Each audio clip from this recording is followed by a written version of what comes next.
There's no need for you to say you're sorry. Goodbye, I'm going home.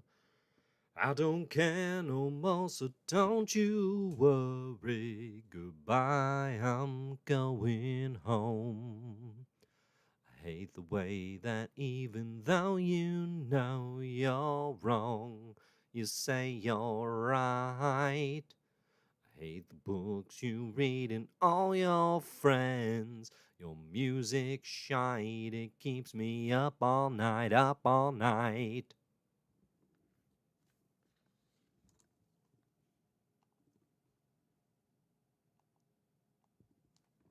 Hello, and welcome to Comic Book Herald Live. Hey everybody, I'm Dave Busing, founder and editor-in-chief of comicbookherald.com.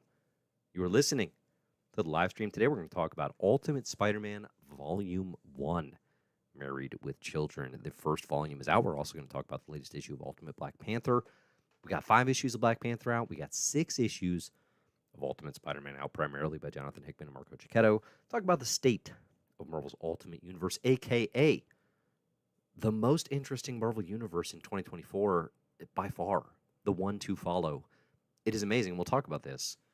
How obsolete Ultimate Spider-Man has quickly made the Amazing Spider-Man, Marvel's premier Spider-Man franchise, for decades. But hey, if you're here with me live, thanks for joining. Appreciate you being here. Getting your questions, getting your thoughts here in the chat. Be respectful to those around you, and I will address as many as I can. This may be a quick stream. This may be fast. It may be difficult, and it may be kind of awkward. I bet you say that to all the ladies, right? But no, it's down with a little bit of a cough today, and we're going to try to do our best talking the Ultimate Universe. I also got some topics of just things going on in comics and in nerd culture. Get in your thoughts and get your questions. I know a lot of you have been waiting to hear my take on the Caruso Giddy trade. I appreciate your patience in waiting for a live stream about comic books to hear takes on the Caruso Giddy trade. Maybe we'll get to that at the end. Although, what is there to say when you trade for pennies on the dollar?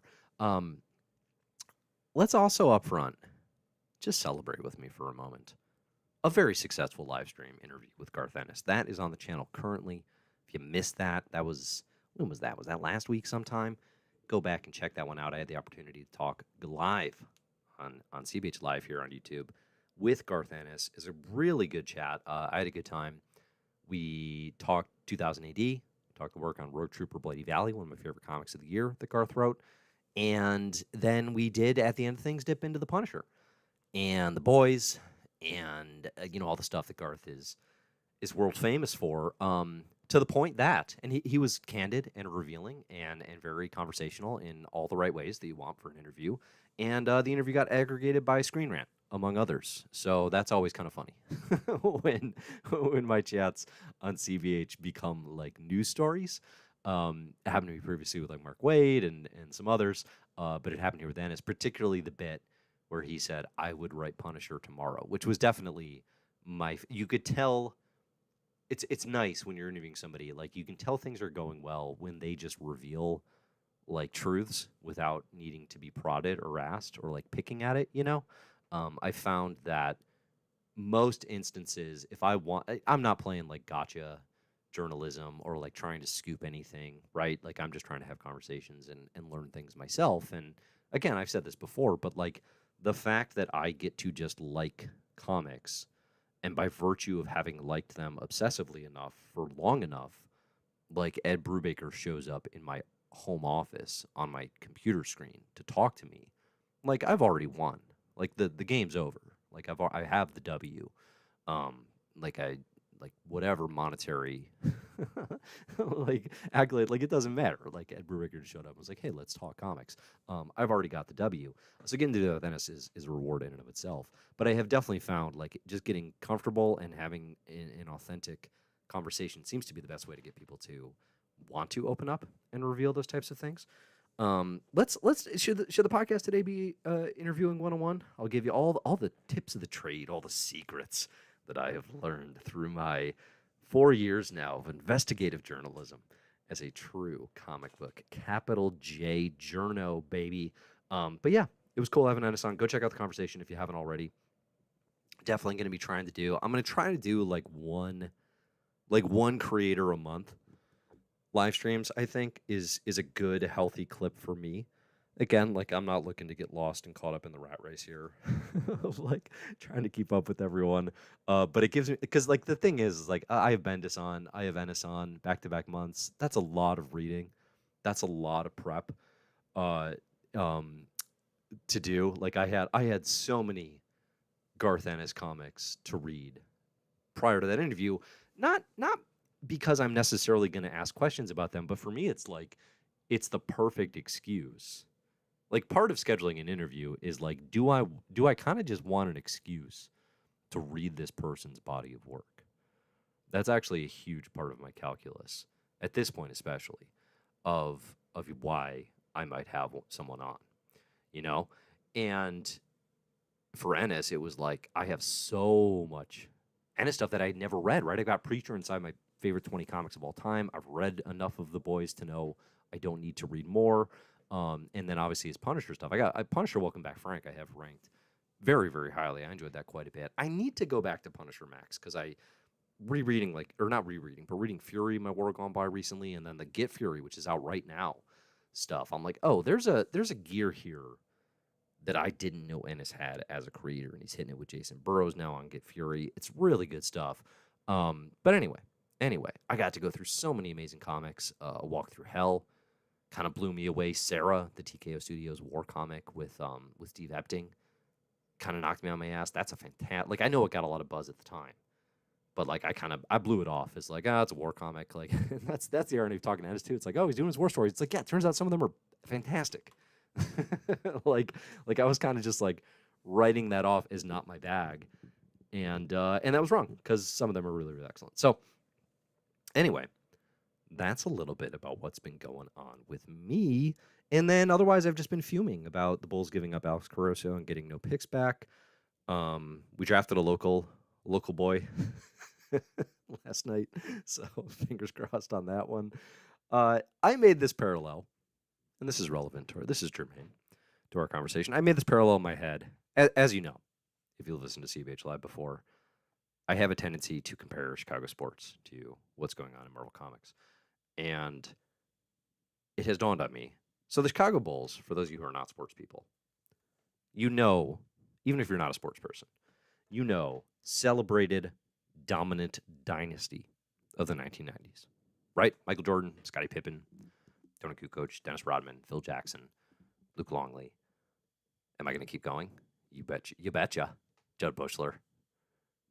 Is he done? Dickie Simpkins. Okay, dynasty, and throughout the entire 21st century, there have been highs, there have been moments, but the franchise has generally, especially lately, fallen into intense mediocrity. Okay. Premier franchise, Chicago Bulls, the Michael Jordan legacy, has fallen into 21st century mediocrity. And the parallel I would draw here is The Amazing Spider-Man. Now, The Amazing Spider-Man did not have a dynasty in the 1990s specifically. Okay, let's be clear. Let's be clear. Their Jordan era was actually 60 years ago. So, yeah, it's been a minute. But nonetheless, obviously, Spider-Man is a player, and Amazing Spider-Man sells like it's the premier Marvel book. It's their number one. And it has been very consistently. Nonetheless, the franchise has really fallen into intense mediocrity, probably at my most generous. Right? Especially over the last, really since Superior Spider-Man. Because you have the back half of the Dan Slott stuff, which is rough, post-Superior. Nick Spencer run. Mediocrity. Zeb Wells run, mediocrity. And then the apparent announcement this week, and I don't know if this is breaking. I don't think it's official yet. I think this is based on like pirated scans or something. I don't know. I saw some really sketchy photos out there confirming this one, but it seems to be legit. That Joe Kelly will be taking over Amazing Spider-Man. Now, if you're sitting here wondering, really, the former Buffalo Bills quarterback, Joe Kelly? No, you're thinking of Jim Kelly. You're thinking of Jim Kelly, who had tremendous success with the Buffalo Bills. Of course, they could never get over the hump. Didn't know this is Joe Kelly, who was also, like Zeb Wells, a player and a participant in Marvel's Amazing Spider-Man Brand New Day. And you're thinking, oh, Brand New Day, I like that. That wasn't so long ago.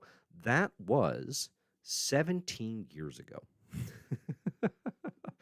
I was in my work office, as so often happens, and I was walking by a table, and I heard one of the girls say, apropos of nothing, let's see, 2016, I was in high school. And I withered to a pile of ash and dust and bone. Um, there are kids working today that were like 8 when Brand New Day happened. They were babies. And Marvel is mining that well. Listen, Joe Kelly might be an amazing human being. I have no idea. Never met the individual. Their Deadpool run in the 90s is something that I held in high regard until we reread it for the My Marvelous Year Club, and then I found myself very much on my heel trying to support that one. But a creator who's had some success with Marvel. Like, great. Like, more power to you. That's a weird coaching decision. Right? That's JJ Redick inversed. Okay? Where it's all experience, none of the hype, like none of the potential. And it's just this weird white flag on Amazing Spider-Man. Like it's a really weird white flag on Amazing Spider-Man, and it makes me wonder. And this is where the point gets germane. It makes me wonder, not from Flight of the Conchords, not that germane. Okay, Marvel casts, however you want to put it, Jonathan Hickman and Marco Chechetto take over Ultimate Spider-Man. We know this is going to be a big deal because Jonathan Hickman written Marvel comics are a big deal. The direct market seems to really enjoy that, right? As do many of us.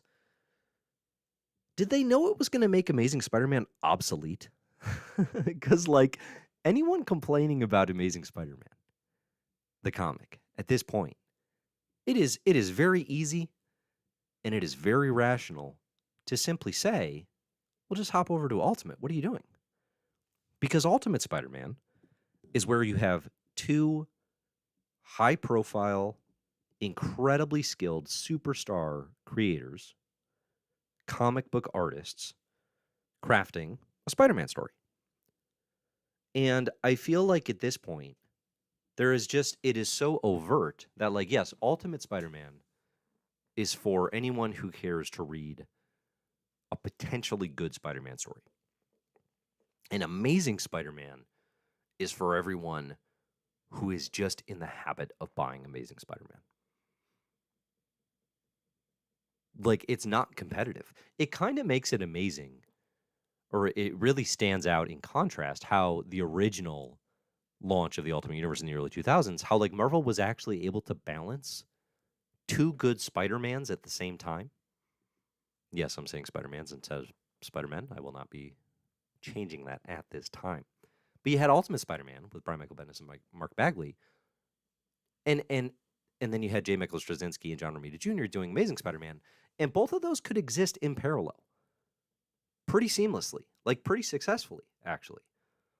And I think a huge part of that was the Ultimate Universe at the time obviously was new enough where it was like, it wasn't a given. Like within 6, I know that did well and all, but it's not like within 6 issues it was like, oh, Bendis and Bagley, that's the only one for me. Plus, there's the huge differentiating point, which is Ultimate Spider-Man is very much kid teen Spider-Man. And then JMS and John Romita Jr. did a very purposeful, like, aged up Peter Parker. And Amazing is just a quagmire of being, but the thing is like, it's too close tonally and structurally to Ultimate Spider-Man. You know, like, Amazing Spider-Man is one proposal away.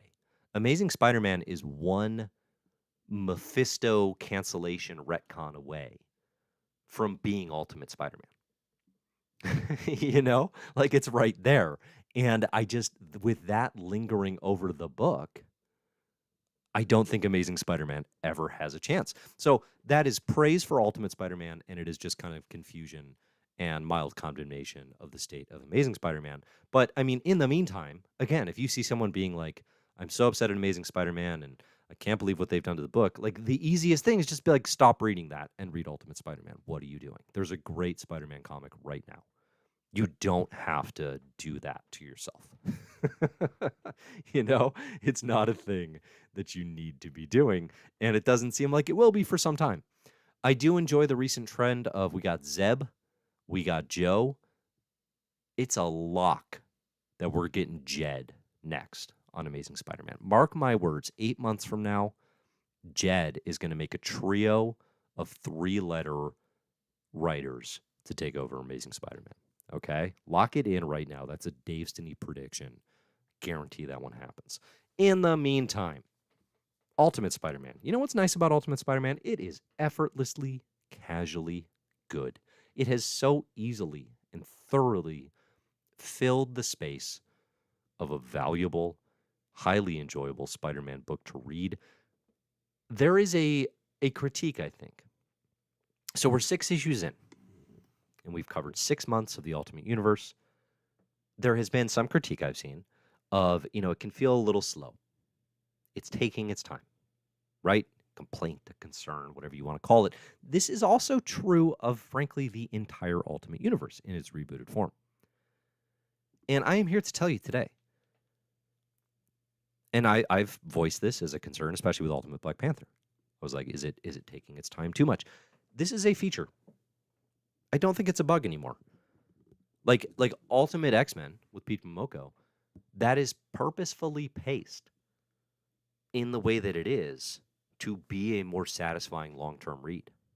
And I think that's a huge part of what I really like about the Ultimate Universe reboot that I did not know how to articulate, at least initially, which is it is not written necessarily for the direct market issue to issue like Rat Race, which, I mean, listen, it's long been one of the most challenging things in comics, which is how do you make a single issue worthy as a single issue, but then simultaneously acknowledging trade reading, graphic novel collecting, the omnibus, the long game, and then Marvel Unlimited binges, right? Which really, really opens it up. And honestly, like, these stories in single chapter form are moderately satisfying. In 1 year's time, that is only going to matter to the people who bought them in comic shops for the story experience as opposed to, simultaneously having the collection. Everyone else is going to be binging these things on Marvel Unlimited, best case scenario, most likely pirating them. And they're going to read 50 issues at a time. And none of that is going to matter. And the pacing is going to make a lot more sense. And it's going to feel better. And I think that is purposeful. And I think Marvel kind of like, I am always for a Marvel Comics, a DC Comics, any sort of shared universe continuity thing, playing the long game. I think far too often, and listen, they're doing it all over the place, all the time. They are pressured, and this is true of like business in general, right? Businesses are pressured by the needs of the short term, right? They are pressured by how do we raise profits this second? And with something like long-form comic book storytelling, that can often very much run counter to what is actually best for the process and art of making comics, which is these things take time. The stories take time. It takes time to make them. And it's so easy to lose sight of that as a fan and as a voracious reader. Because you can sit and you can read an issue of Ultimate Black Panther in like 30 seconds. I'm mildly exaggerating. But like you can pick that thing up and you're like, okay, got it.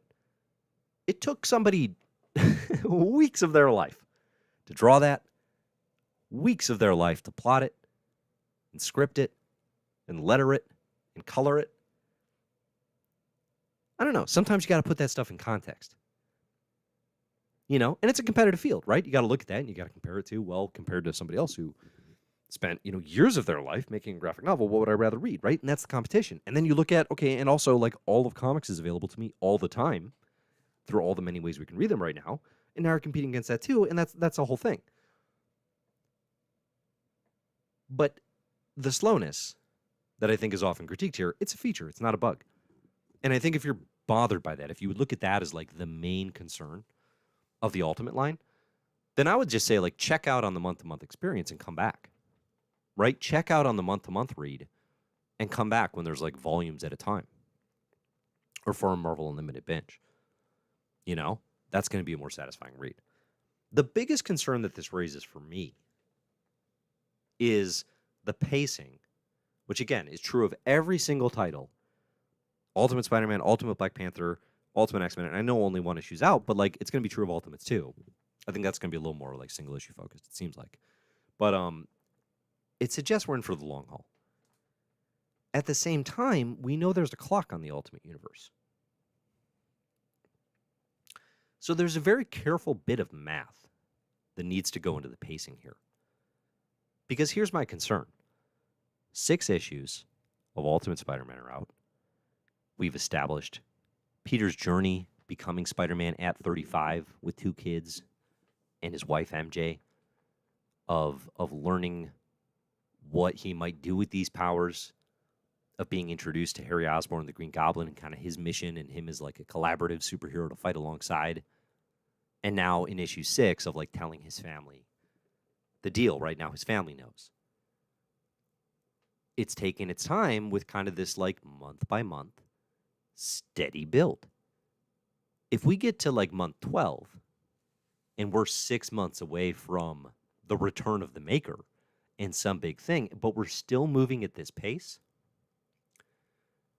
I am worried that this will get to like it's moving slow, explosion, too much happening at once. Now, this is math that expert storytellers like Jonathan Hickman and Mark Chechetto are probably thinking about and are planning for, but I am mildly concerned. Like, there is a breaking point. You know, there is a breaking point. Like, if we get to issue 14, and it's like, wow, everything is still really taking its time, now it becomes a question of, like, are we just spinning our wheels? You know, obviously we saw this over on the X-Men side with Krakoa, right? And one of my big lessons with Krakoa was, like, if you have storytelling capital, spend it. Do not take your readers for granted. Do not assume that you will have another 50 issues to tell those stories. That is not the marketplace. That is not the world we live in.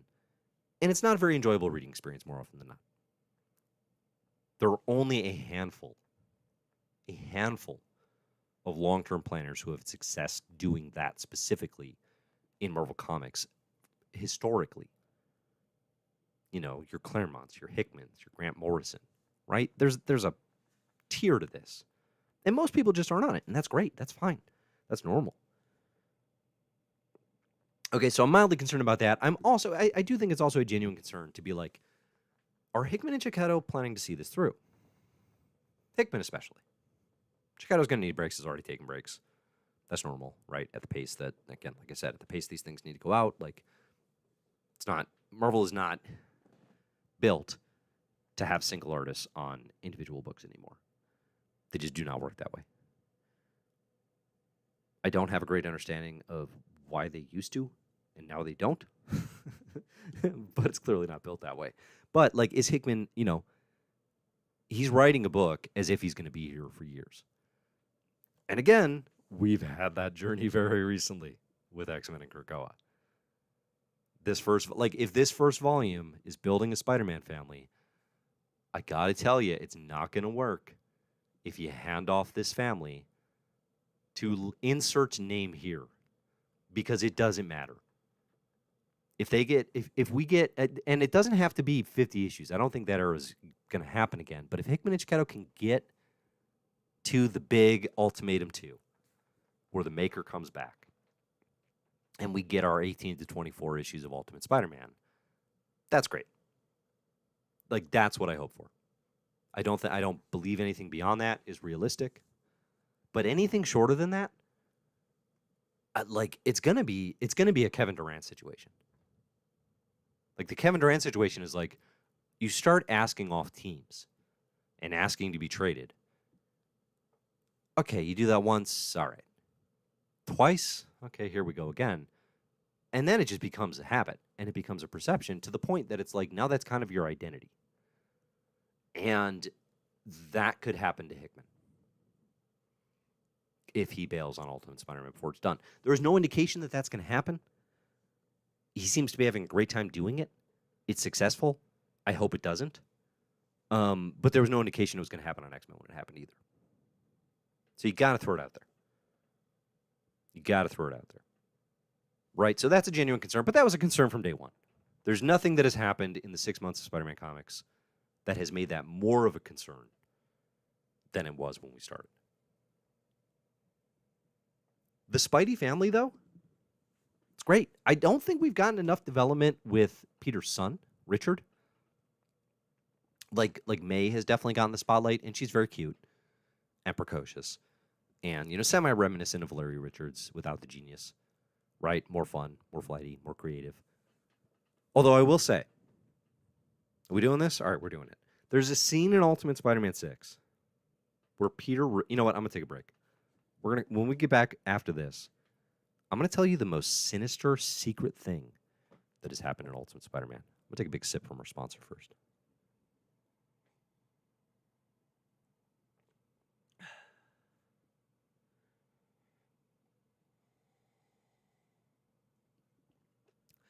Comic Book Herald today is sponsored by hot water with honey and lemon.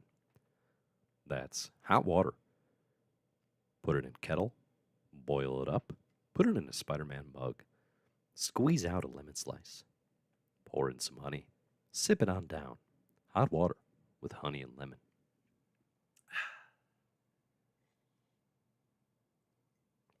Okay, thanks for hanging through the break. And the word from our sponsor. Oh, we got a visitor from Iceland. Oh, nope, they've corrected themselves to Ireland. Wow, huge faux pas.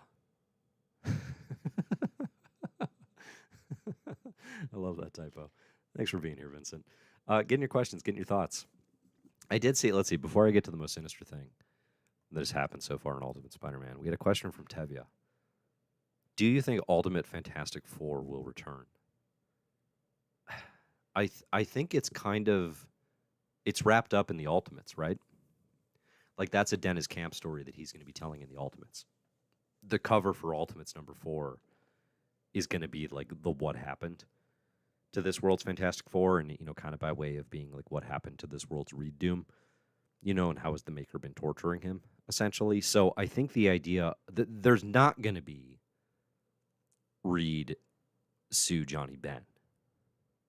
Like, the Maker will have made sure of that, I suspect. Could there be a different unit that calls themselves the Fantastic Four, right? Could you get a Doom and She-Hulk and two others? Like, yeah, maybe. But I think that's like a post-Ultimatum 2.0, like, you're trying to keep the Ultimate Universe going kind of thing.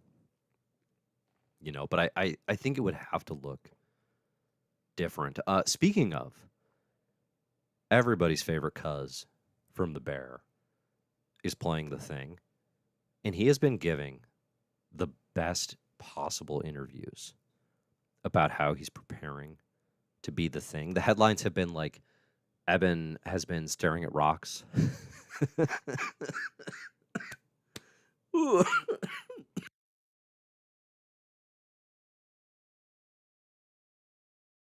Oh, that one got me. He had something recently that was like, my sexual awakening was reading ElfQuest comics. I can't laugh like this, Evan. Why are you killing me? Oh, the Cuz is going to be such a good thing. The Cuz is going to be such a good thing that people are going to lose this frankly antiquated and bizarre love of Michael Chiklis's Thing. Listen, I've got nothing against Michael Chiklis. Maybe the man's wonderful and everything. I don't know. But we got to stop putting the 2000s Fantastic Four casting on a pedestal. Like, I don't know why this revisionist history is so popular on social. And I constantly see, oh, Chris Evans was such a good Johnny, and Michael Chiklis was such a good... It's like, listen, if they were so good, those movies wouldn't have sucked so hard. Okay? Those movies wouldn't have sucked so hard. If they were so good, those wouldn't have been the worst 2000 superhero movies. All right? Listen, I hate X-Men 3: The Last Stand. Okay? That is like high school hatred. Probably the first time I had like true nerd rage. All right? And I would watch that 10 out of 10 times before I watched either of those Fantastic Four movies. All right? So anyway, I'm looking forward to the Eben thing cuz Renaissance.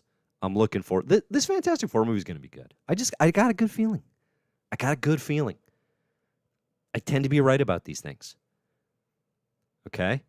When I've got a good feeling about how an MCU movie is going to be, like Deadpool and Wolverine, it's going to be nice. It's going to be okay. People are going to have a good time. It's going to do well. Right? Fantastic Four is going to be like actually good. Actually good. That's my prediction. There's another Dave Stinney lock. Okay, what were we talking about? Oh, yeah. The most sinister thing in Ultimate Spider-Man Volume 1. There's a scene in Ultimate Spider-Man number 6 where Peter reveals to the whole family that he is Spider-Man. And at the end of telling the family, which very true to life, very good sequence where if you have like a kindergartner, I don't know if we have a lock on May's age, but you have a young daughter, young child holding a secret. The family is learning that secret. The fact that she held that thing for 4 months from her own mother, that's concerning, actually. That's a little frightening. But that's not the most frightening thing. At the end of telling the family, Peter says, "All right, off to bed with the two of you." And May cheerfully runs to bed. I am willing to believe a man gets superpowers from a spider. I am willing to believe he lives in a reality manufactured by an evil Reed Richards, a.k.a. the Maker. But a toddler being told to go to bed and cheerfully running off to do just that? Be serious, Mr. Hickman. Be serious. That is a bridge too far. I come to Spider-Man for realism. And that is not something that would ever happen. Is this confirmation? And I posit that it may be so, that Peter Parker is actually a prisoner, and that everything that is happening in these issues are the manufactured dreams from the Ultimate Universe Psycho Man as instigated by the Maker. Because he has a beautiful, perfect life, a beautiful, perfect wife, a wonderful family, and a toddler who puts herself to bed. I'm starting to think this is all a dream. I used to read Wizard magazine. Is it confirmation? I don't know. I'm just saying, if it turns out that that's the story that we get, we have the clues. We have the clues. One of the leading theories, a little more seriously, is like, what dark secret does Ultimate Spider-Man have in store? Because through these 6 issues, Hickman and Chechetto have played this story very straight. Not like Uncle Ben and J. Jonah sitting in the sauna straight, but like very direct, very traditional in that it's a hero getting their powers, learning how to use them,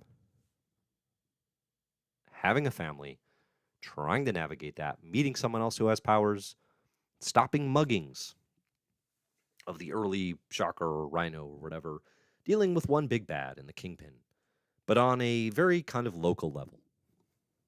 You know? It's all pretty straightforward superhero stuff. It's just executed really, really well.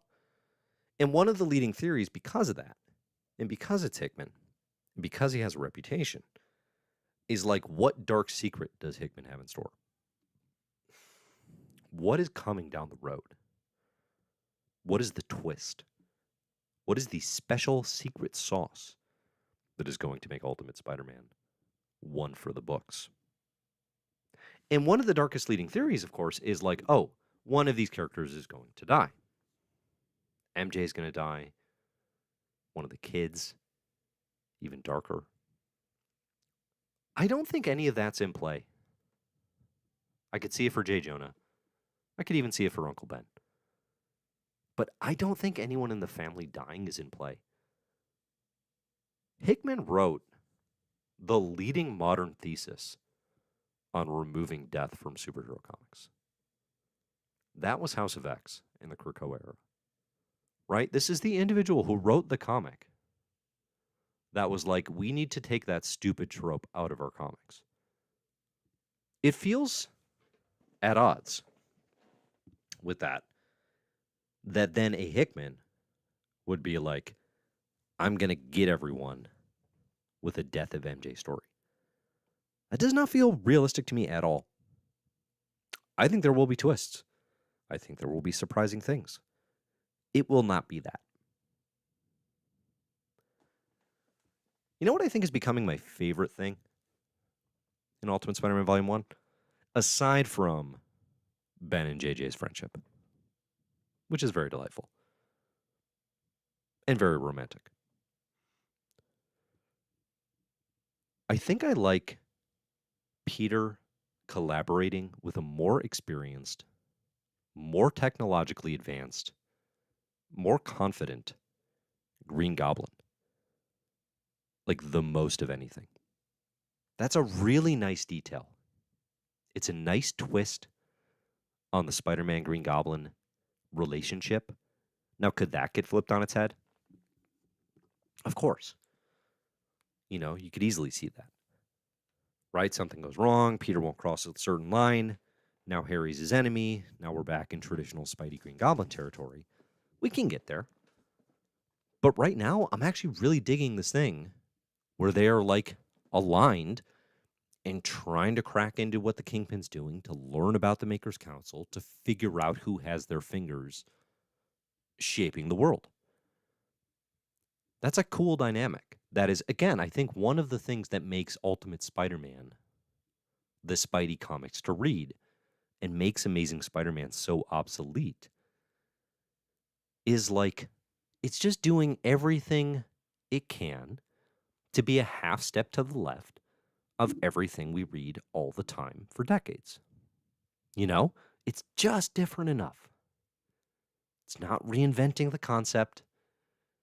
It's not trying to like go super high concept multiversal Spider-Man. It's just taking all the ingredients and adding a little spice where you wouldn't expect it. Right? You take a bite of your Ultimate Spider-Man, it's like, oh, is that ginger? Take another bite. You put a little orange peel in there? Just little surprises. Obviously, I don't cook a lot.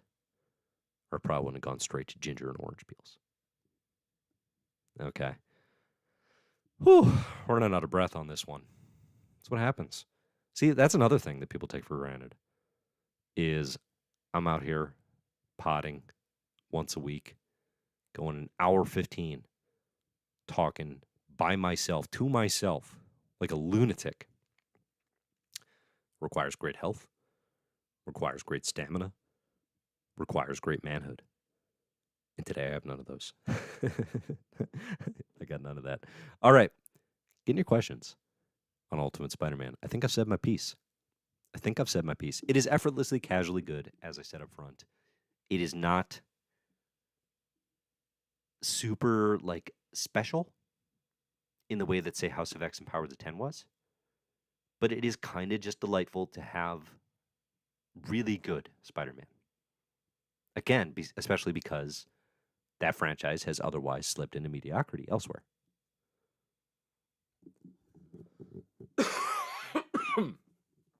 All right, what questions we got?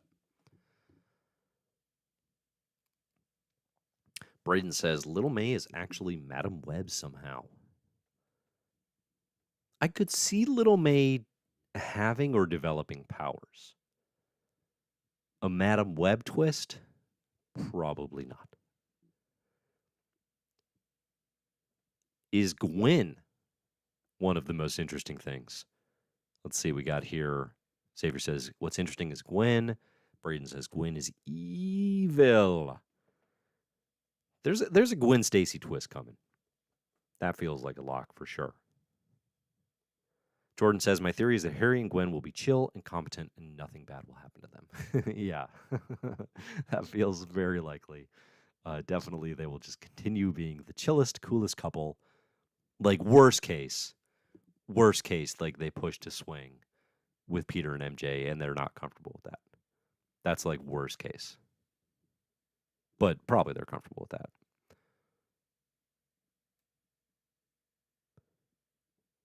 Yuli asks, did the Illuminati stop looking for the Maker? Now that's an interesting question. We tap back to Ultimate Invasion, the inciting 4-issue miniseries by Hickman and Brian Hitch. The Illuminati are trying to stop the Maker at the start of that, because the Maker's still in Earth 616 at the time. And Reed Richards is like, I will find you. And then he escapes, and now he's building his world. Are the Illuminati on the case? Are they in play? If we see the Illuminati, it's definitely not going to be until the Maker's Back Ultimatum 2 kind of story. I could see that getting used in like a big event stakes. I don't think anywhere else. You know, or I could even see like Dennis Camp touching on that in Ultimates and being like, you know, here's why they aren't in play, or here's what's stopping them. Like, here's what the Maker did to make sure they couldn't find them anymore.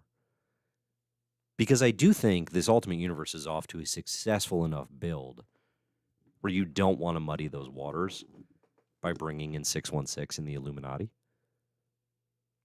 I mean, personally, I'm not looking for that. Like, I think as story goes, that taps back to stories that have already been told in the build to Secret Wars. And it kind of instantly becomes less interesting because it feels like a flashback. You know, it feels like a callback to something that we already enjoyed. I would rather it kept moving forward. Xavier throws out, Gwen is a mutant that can reincarnate all along. Stop it. Listen, I'll tell you what. We do not talk. I don't want to hear the name. Don't even say her name. Okay? It's too soon. The cuts are too deep. I will not even talk about her. I will not allow that chatter. You're on CBH Live. Nobody except me throws out, Uncle Ben is a time-displaced Ben Reilly clone. Sure. Yeah, could be. Could be. Here's the thing, though, is like, you know, I kind of wanted this up front. And it was something I talked about in the early issues of Ultimate Spider-Man. It was like, you know, what is the big twist? Is there going to be some multiversal thing? You know, you look back to the Hickman, Marco Chechetto multiverse Spider-Man story they did for one of those big Marvel specials, and it's like 8 pages of Peter meeting all these different Spider-Men across the multiverse, and it's like, might they go that direction with this? Is the most surprising thing they can do is to just play it straight? You know? Like, when everyone's expecting the twist, isn't the twist then to just not do one? It's like an M. Night Shyamalan conversation, right? Which is a bad parallel, because that's a creator who certainly lost their fastball. But with Hickman, I think it's like everybody's kind of like, oh, what might the high concept be, or what might these big things be? And it's like, no, what if they just kept doing this story in a straight line and got to the Maker? Like, I think that's what we're going to get. You know?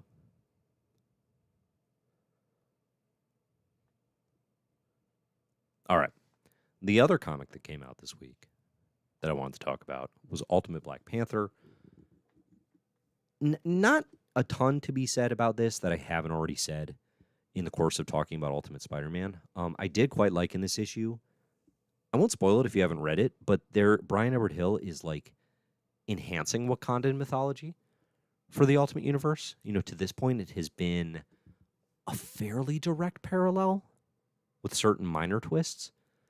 And this issue actually like opened up like, oh no, here's how this is very different than Earth 616 in a very specific way. That was appealing. Like I like those kind of builds. I want this to feel different than 616 in meaningful ways. It continues to be. It's paced very confidently. I mean, that's the thing. Like the thing about Ultimate Spider-Man with Hickman and Chechetto is like, I think fans have built such trust and adoration, especially for Hickman's works, that they're like, I will patiently ride this stuff out. I think each issue also does have like a very clear focus as opposed to like, oh, this is part 1 of 6. You know, it's like, oh, this is the Harry and Gwen conversation issue. And, oh, this is where Peter tells the family. Like, you can boil each issue down into a particular focus, which, again, is like, I think is the ultimate challenge and kind of like where you separate the masters from, you know, folks who are just very good. And I think with Ultimate Black Panther, it's like, it's all, like, the 6-issue arc is going to be like, oh, this is all a trade. Like, each individual issue is a very clear, just like, oh, this is just 10 pages of, or 22 pages of, you know, one story, you know, but it's not delineated into like, oh, this is this issue, this is this issue. It's all of a piece. I don't think it works especially well if you're looking for like single issue value. But together, it's going to read perfectly fine. And I think that's more akin to actually what Peach is doing on Ultimate X-Men. But it's solid. It is. Here's my question that I was thinking about this week. What direct market former architects could even possibly come and hoxpox something like Hickman did? Because for a while there, it was like, oh, let's hoxpox Spider-Man, right? And the idea being somebody comes in and saves a franchise, like Hickman and Pepe Larraz and R.B. Silva and everybody did with House of X and Powers of 10 for X-Men. And it's like, it's a very cool idea to be like, all right, if you're going to just like go for it and try to like elevate a Marvel franchise to like its ultimate purpose, what would you do? And I think the obvious answer, very, very clear, you know, 5 years later, is like, that is so hard. Like, that everyone is trying to do that all the time, and nobody can do that because it's super hard. But who are even the people who could do that? And I think one thing to consider here is like, Hickman is kind of this, he's one of the last standing in terms of somebody who was given keys to the kingdom for a superhero universe and would have the type of reputation where fans would trust them to try something like that.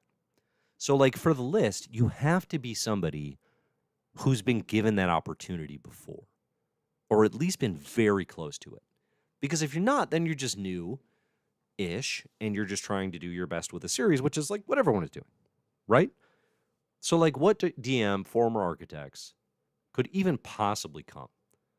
Like, if you said, oh, so-and-so is coming on to Amazing Spider-Man, and they're going to do their amazing new vision for it. Like, who are even the names? Here's the list I got. And it doesn't necessarily mean I endorse it, but, like, these are the people who I think they come in and they'd at least be in the conversation. Brian Michael Bendis has the history, has done it, probably not. I think listen, Bendis is a Hall of Famer of superhero comics. Still an all-star? No. Nobody's putting Bendis first team All-NBA for superhero comics at this point. So I think that's where there's just too much baggage. There's too many preconceived notions. There's too much that fans have been through, and there's just no way it works. Scott Snyder architected the heck out of DC for a long time. Still pretty well regarded. I think Snyder's got the juice where if they came in and it was Scott Snyder's Spider-Man, Scott Snyder's X-Men, I don't know that he could do it on DC since he's already had the at-bats there. But maybe. I don't know what that franchise, like Scott Snyder's Green Lantern, maybe. You know, I think Scott Snyder has the juice. Grant Morrison feels like an obvious one. Has said they're done with superhero comics, which of course would make it even a bigger deal if they came back and did something. Jordan's got in the chat here, Ed Brubaker. Definitely. Definitely Ed Brubaker. Some of these too, it's like, would I want Ed Brubaker's Amazing Spider-Man knowing the types of graphic novels he and Sean Phillips are putting out and how good they are and consistent and how much they seem to enjoy them? Not really.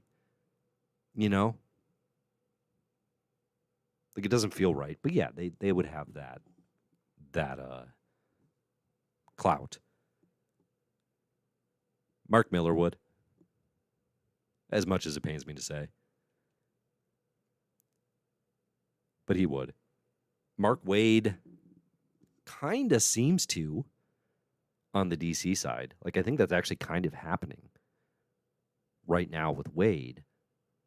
I think he's too loyal and too much of a fan to like ever truly blow something up at this point, you know? Like the Wade Dan Morris stuff on DC is like, it's so lovingly referential. You know? It's more Ultimate Spider-Man than House of X. Jeff Johns, I think, probably still has the juice. Like, and again, I'm talking like reputation, has done it. I mean, I wouldn't be excited about that personally. I haven't enjoyed a Johns comic in a long time. But I think it probably has to be mentioned. Rick Remender would actually, I think, be a really good one. Has sworn off doing superhero comics. So again, does not seem realistic. But would be a nice one. Matt Fraction, similar thing.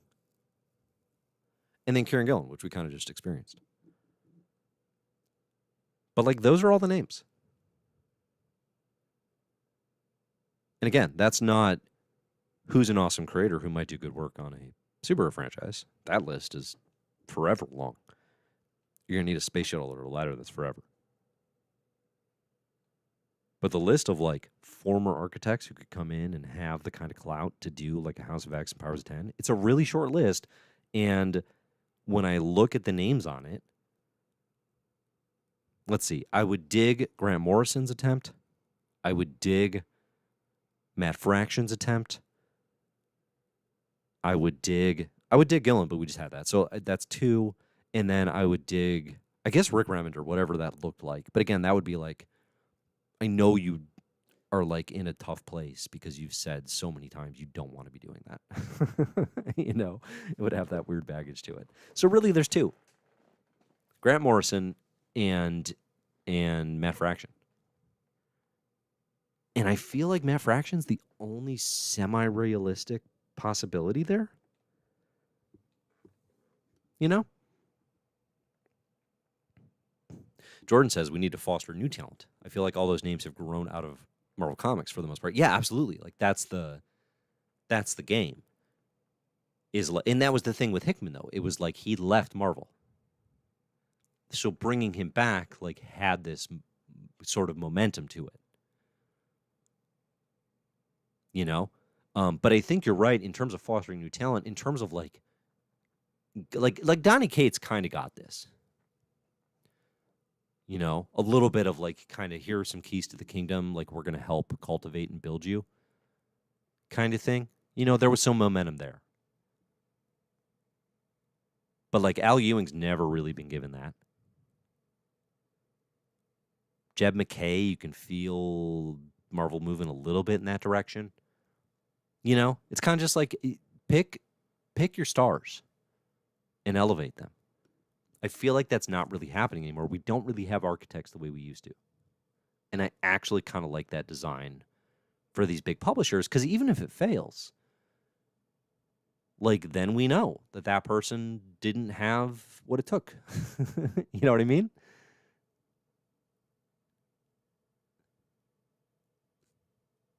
Voss says James Tynion IV. That's a good one. And probably the most modern of the bunch. Obviously seems super unrealistic in terms of just everything Tynion seems to have going on their own creator own front, which is good for us as comics readers because stuff like The Deviant and Nice House on the Lake and Something Killed Children, like I'd rather have Tynion doing their own creator own stuff. We're in a better place as readers with that happening. That said, they had enough of a stint architecting Batman, that them on an X-Men or a Spider-Man would be a huge deal. That's a good pick.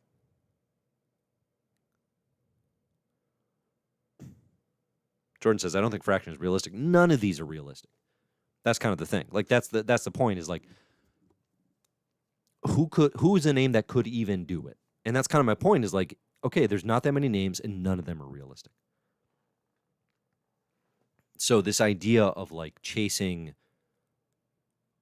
you know, a former architect to do this House of X and Powers of 10 thing, like, actually the better move is develop new talent and give new creators opportunities. And, you know, this kind of ties into what I started at the beginning of this with Amazing Spider-Man and Joe Kelly, where it's like Marvel is so trapped inside their own box of who writes their stories a lot of times, to the point where when they're like, all right, we got a big opportunity, they're like, all right, let's get who was hot in 2007.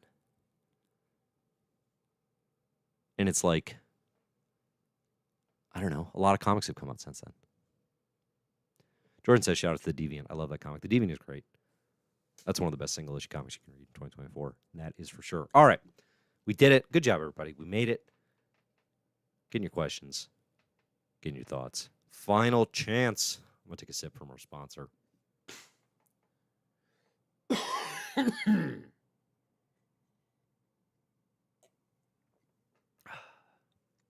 wasn't quite my Jordan flu game, but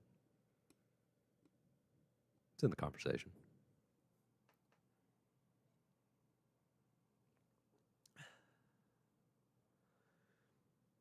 Emmanuel says, kind of feels like Marvel editors just hire their friends. I mean, I don't think that's totally true.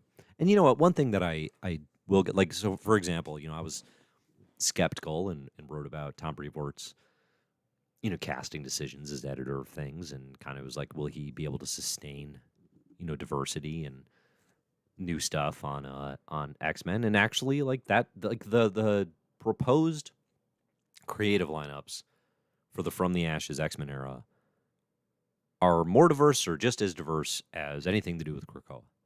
So, you know, I think there are efforts made, but I think the challenge that Marvel has is they kind of just wind up recycling, because, you know, it's like any job. It's like you meet people and develop relationships, and if they're consistent and do a decent enough job, you know, you're going to keep getting opportunities.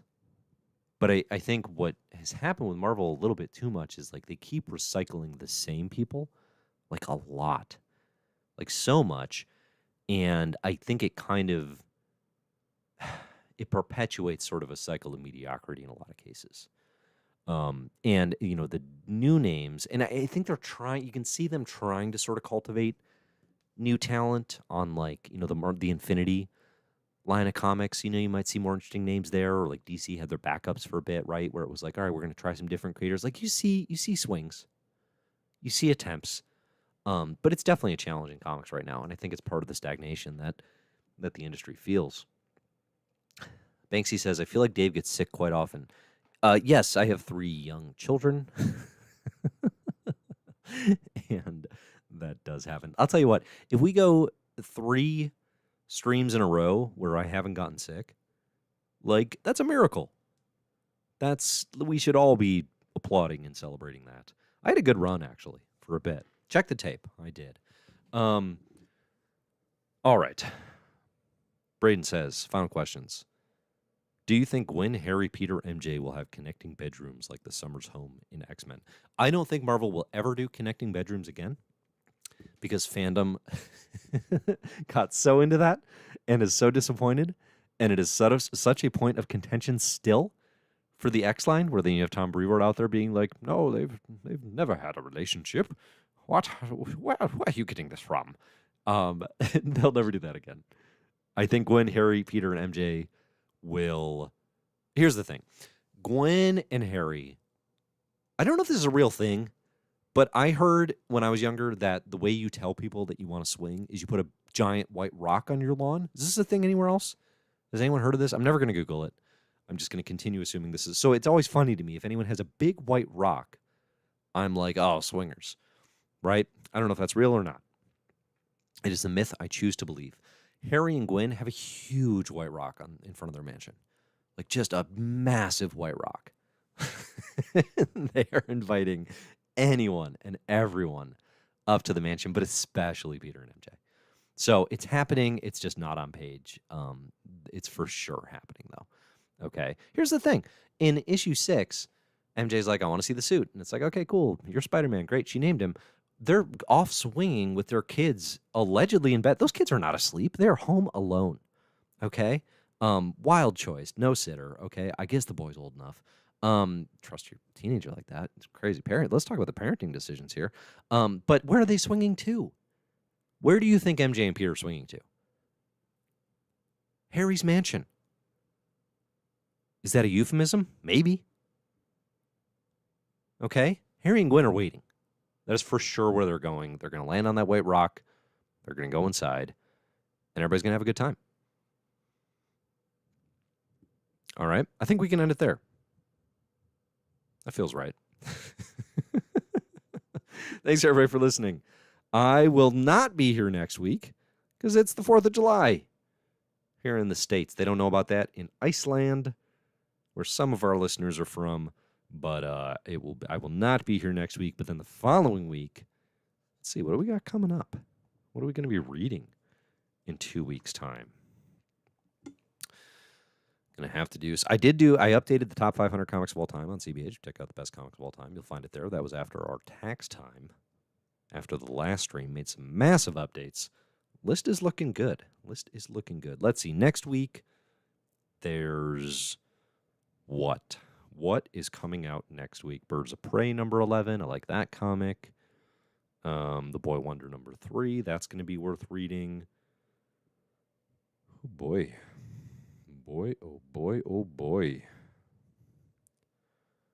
Next week is wide open. Good thing I'm not going to be here. Yikes. Okay. The following week, Transformers number 10, Ultimates number 2. There we go. Ooh, X-Men number 1. Are we going to talk about X-Men number 1? Y'all are going to want to. I'll think about it. I said. Stop pushing. All right. Thanks, everybody, for being here. And as always, enjoy the comics.